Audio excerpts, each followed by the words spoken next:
Welcome to KX News on the Go. I'm Chance Stickland. And I'm Amber French. A man who is facing drug charges in Minot is now back in jail and will have to appear very soon in federal court. Mylon Wicker is charged with distribution of a controlled substance resulting in injury after police say a woman overdosed on drugs back in March. The woman was given Narcan. Then, when questioned by police, she said Wicker gave her either fentanyl or heroin. Police then searched his home. Wicker told them he was the middleman for drugs and that he got them from another woman who was also facing drug charges. Wicker faces up to 20 years in prison if convicted, and he's scheduled to appear in federal court tomorrow on Friday. Also this morning, a new scam is popping up through North Dakota, proving that not all glitters is gold. State leaders have issued a warning on scammers posing as fraudulent government officials, convincing North Dakotans to purchase and transfer gold bars in order to safeguard their money. The scam uses threats and a false sense of urgency and may even involve fake government documents to pressure and trick victims into buying and handing over these gold bars. North Dakota Attorney General Drew Wrigley released a statement saying if someone tells you to move your money in this fashion to protect it, it's a scam. No real government agent will ever tell you to buy gold bars, move your money, or hand over gold cash to someone. If you think you might have encountered a scam, you can contact the Attorney General's Consumer Protection Division, 701-328-3404. Again, that number 701-328-3404. A new storybook is helping North Dakota families make reading a part of everyday life. Yeah, the state capitol on Wednesday, families stopped by to see the launch of the legendary Family Learning Guide, Building Literacy Skills. It's a free storybook and parent guide from the Department of Public Instruction. It's designed to help parents talk, read, and play with their kids from birth until they start class. The book took about 6 months to put together with help from the agency MABU. And one of the story's characters showed up in person posing pictures and giving hugs to excited kids. I think, as parents, it can be really challenging to know, are we doing the right things with our children? Are we setting them up for success as they're going to be heading into school or as they're learning and growing?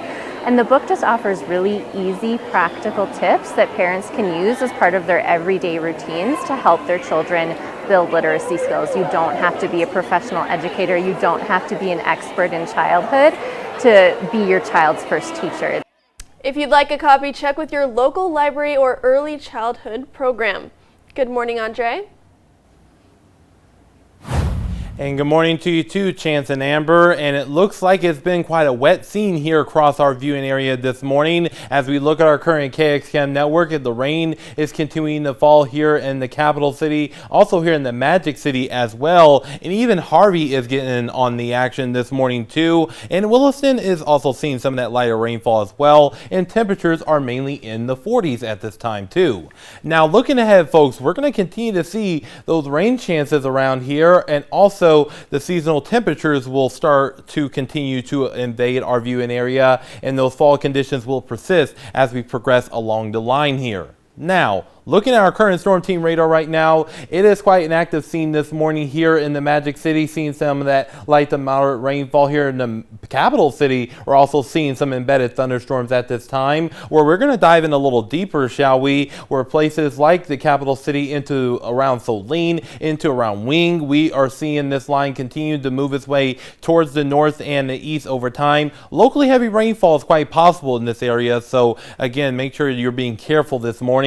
And also near Washburn, we're seeing a little bit of that sprinkle action too. But further towards the north, this is where the meat of the rainfall is occurring there in Cando, also there in Esmond, in Rugby as well, and even into Karlsruhe. We are seeing that rainfall too. And also there in Lake Metagoshi-Botno area has been quite a wet scene there too. So make sure that you're staying dry this morning when traveling. And also we're seeing some of that lighter rainfall in our northwestern counties, including there in Newtown. And it is going to be moving into Stanley here pretty soon. So again, have that KX Storm Team map on hand because it's been quite a wet scene today. And this is just the beginning. Looking at our visibility right now too, we're seeing some of those foggy conditions in our southwestern counties, including there in Dickinson, there in Beach, and also there in Bowman. So make sure that you're traveling safely in those areas as well. Now looking at our current temperatures, our temperatures at the moment are mainly in the 40s at this time. So temperatures are looking quite fall fall-like for sure. And throughout the day today, we're going to see those temperatures climb up mainly into the 50s here. So around where we should be this time of year. Now looking at our precision cast throughout the rest of the day today, we're going to continue to see those rain chances around here, right? And we're going to see that continuing into our afternoon. Now our precision cast here is showing a little bit more of quieter conditions, but I would not be surprised with how much energy is in the atmosphere that we could see a little bit more than this throughout the day today. So make sure that you are staying weather aware. No severe weather is expected, which is really good news to hear, but a few embedded thunderstorms are quite possible, and we'll see more of that wet weather really start to develop here in our western tier counties during the late afternoon and evening hours. And this is where the greatest corridor of rainfall is quite possible. And once we get into our Friday, we're going to see some of that wraparound moisture move its way towards the east into the Highway 83 corridor. So it looks like we could see a potentially wet start to our day on Friday, so that's something to really watch out for. And then things start to improve as we head into our Friday afternoon. Now, looking at the amount of rainfall we're expecting, will be on average about a ½ inch to 1.5 inches, with locally higher totals in our north and western counties. So we're going to be watching that very closely here. And looking here in Williston, we're going to clear things out as we head into our weekend and into early next week. And we could see some breezy to windy conditions at times. And that same thing goes here in the Dickinson area too, with upper 20s possible as we head into our Saturday night. So really feeling that bone-chilling temperatures around here. It makes me shiver even thinking about it. And here in the Magic City, we're going to be seeing 50s today, 50s tomorrow, and those 50s will continue into our weekend with those quiet conditions returning. And that same thing goes here in the early portions of next week with those mainly sunny skies and breezy winds at times. And that same thing here goes for the capital city too. So it looks like, you guys, today is going to be an indoor sort of day. Indoor, and probably have a jacket or two and that umbrella handy. For Andre, Amber, I'm Chance, for our entire production team and everyone here at KX News, let's make it a great day.